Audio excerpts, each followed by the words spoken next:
For today's video, hayaan niyo munang batiin ko kayo ng happy New Year sa ating lahat. Naway maging masaya, masagana, and good health ang ating buong taon at sa mga taong pagdarating. At dahil unang araw ngayon ng taong 2024, naisipan naming gumala. Para naman guys, magkaroon ng kulay ang ating buong taon, diba? So eto na nga, isa sa aming mga napuntahan ngayong araw na to ay ang Wan Chai, kung saan matatagpuan ng Hopewell Center. So sumakay lamang kami ng escalator and third floor, turn right. Ayan guys. Dire-diretso lamang yung ating lakad hanggang sa makita natin ang McDonald's. At ang opposite ng McDonald's ay Leap.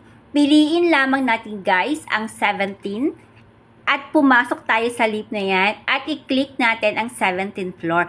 So eto nga pala, may mga nakasabayan tayo dito at ayan, say hi daw sa ating vlog.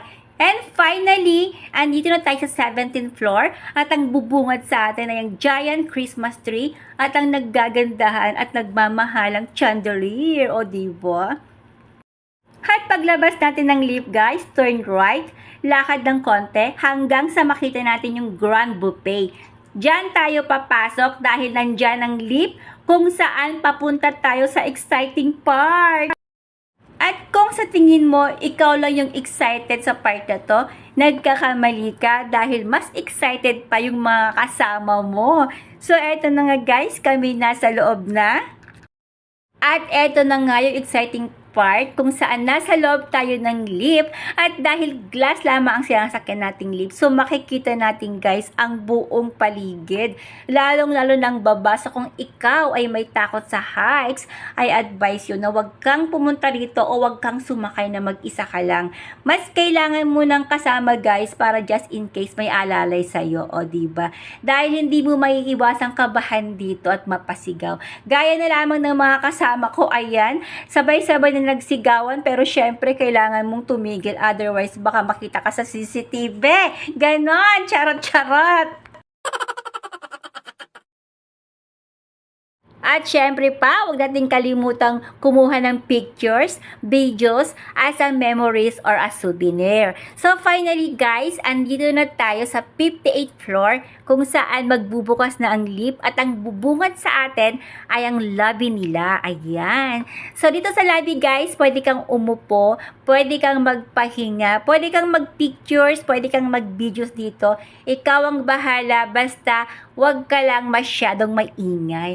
At syempre pa ang mga kasama natin, stay hi daw. Say hi sa ating vlog. Ayan. At nanatili muna kami ng ilang minuto dito habang hinihintay namin yung aming kasamang paparating. So finally, andito na nga siya at magkakasama na kaming tatlo. So kami na nga lang yung naiwan sa Leap na paakyat at pababa. Talaga namang sinulit namin yung pagkakataong ito habang wala pang ibang sumasakay, o diba? So eto kami, para kami mga bata dito na nag-iikutan. So guys, yung takot mo wala na dahil napalitan na yan ng exciting, diba? Ayun na nga.